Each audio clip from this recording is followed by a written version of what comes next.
Naalala nyo tong tulay na to? Ito yung kinahoy yung mga railings. Dahan-dahan yan hanggang sa matanggal. Ito yung kinikilo nila at binibenta dun sa junk shop. Pinuntahan ni Mayor Isko Moreno at saka Secretary Vince Dizon. Taong 2021 pa pala, kinakahoy itong mga railings. Kaya mapapansin mo unting-unting naubos. Pag wala kasi ito, takaw disgrasya. O diba, nagkaroon dito ng aksidente. Pero ngayon, ang laki ng pinagbago. Ito na yung finished product. Ito yung sinasabi ni Yorme na bilis kilos, di ba? Ito yung tunay action agad. So puntahan natin ngayon itong kakatapos lang na improvement nitong mga railings. Nandito na tayo ngayon sa Beata Bridge.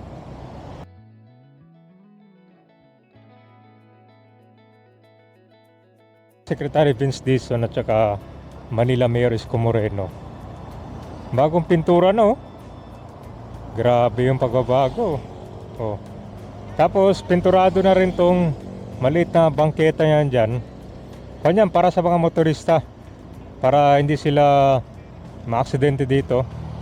Improve na rin yung lights dyan, no? Oh, saan ka ba, di ba?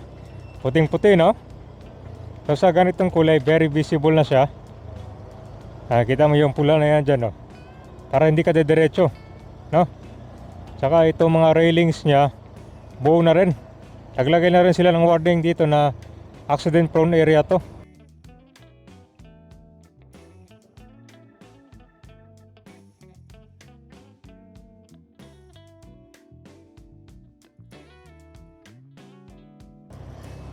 Ganyan yung bilis kilos dito sa Manila para iwas aksidente. Di na rin manakaw to.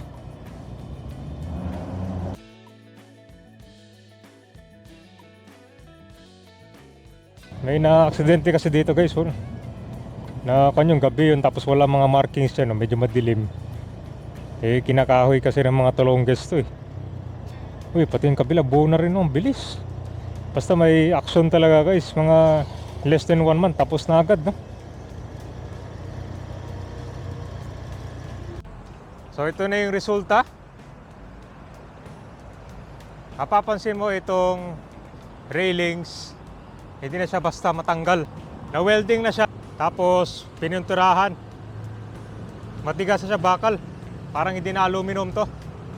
Tapos itong mga reflectors naman, para to guide, para sa mga motorista, na makikita nila nandito na yung barrier or railings, no? Dati sobrang dilim dito napakadelikado, tinan mo naman, no? Pag nahulog ka dito, may daanan pa ng sakyan, so double kill mangyari niyan. Napakadelikado. Pasasalamat ni Yorme, na agad dinaksyon naman ng DPWH. Kaya talaga ka ba basta may teamwork sa dalawang government. Ito yung napinturahan na nila, pula tapos ito puti. Mas magiging visible to sa mga motorista na dadaan dito kahit 10 oras ng gabi. May ilaw naman dito pero siguro dagdagan pa. Yung mga ilaw galing dyan, no? Sa Skyway. Yan, tapos naglagay na rin silang marking doon na slow down. Pagdating nyo dyan sa intersection dyan guys, yung parang pabitukang manok na yan, slow down na kayo dyan para hindi kayo maaksidente. Okay, tapos doon naman sa kabila, naayos na rin.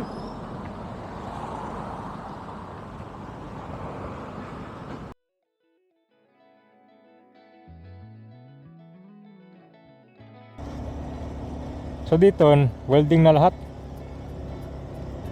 Ito din kasi yung ninanakaw nila yung mga aluminum. Ayos, pinturado na rin, no?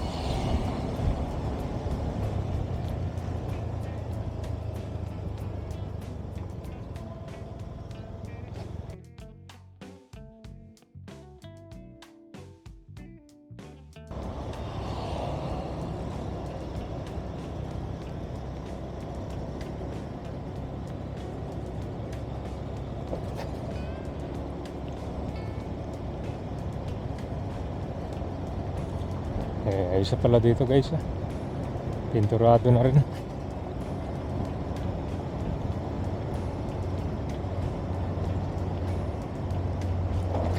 Nahiya na yung mga talong guys pag nakaw nito. Yun o. Pinipindurahan na rin o. Ayos. Ito yung tunay na pagbabago.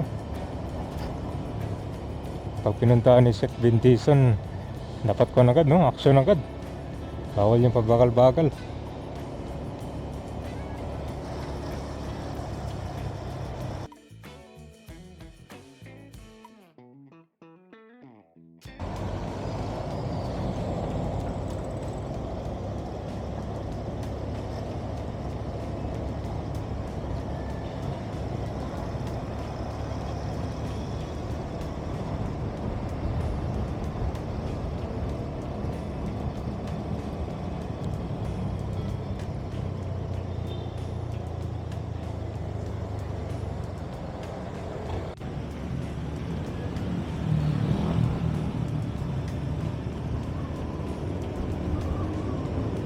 Sila lang may mga 4.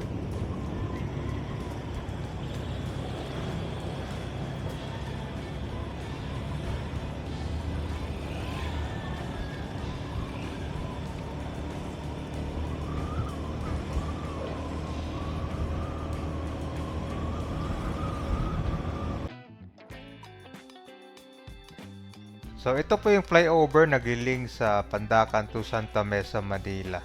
So malaking part din ito para sa mga motorista at yung railings naman yan ay magiging protection para sa mga dadaan dito araw-araw.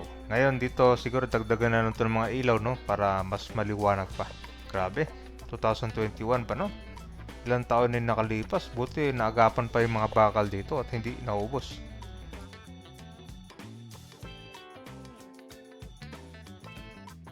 So ito po yung tulay, mahaba yung ginawa nilang repair. So ito naman yung Skyway Stage 3. Yan. So sinolve nila itong recurring problem at talagang ni-repair at straighten itong mga railings. So bukod dito sa railings kaban, itong bridge ay meron din siyang insufficient lighting and warning signs kung saan ito yung nag-cause ng frequent accident. So yan, mga ilaw na lang. Kasi ngayon, kita mo tong area na yan. Yan ay yung NSCR. Yung dating daanan ng PNR, nasa baba ngayon gagawing elevated na. So kaya, kailangan talaga para at least kung yung protection. Kasi yung ilalim ng gagawing NSCR dyan, baka gawing ko naman, tambayan ng mga Tolonges. Yan yung ayaw ni Yorme. So ito po yung Pasig River. At sa likod, dyan po yung business districts, area ng Makati.